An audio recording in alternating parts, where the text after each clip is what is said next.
Speed. Speed is a concept that measures how slow or fast an object travels. It is defined as the distance traveled by an object in a specific time.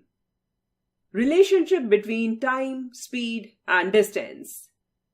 Speed of an object is calculated by the distance traveled by an object divided by the time taken to cover the distance.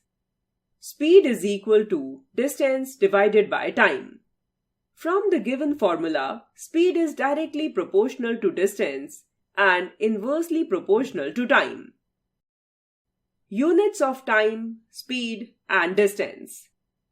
Speed, distance, and time has different units for their measurements. Time, seconds, minutes, hours. Distance, meters, m, kilometers, km, miles, feet.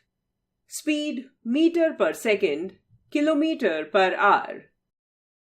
If unit of distance and time are known, then unit of speed can be derived easily.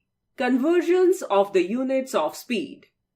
To change between kilometer per hour to meter per second, we multiply by 5 upon 18.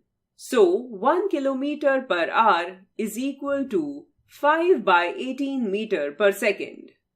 To change between meter per second to kilometer per hour, we multiply by 18 by 5. So, 1 m by second is equal to 18 upon 5 kilometer per hour is equal to 3.6 kilometer per hour.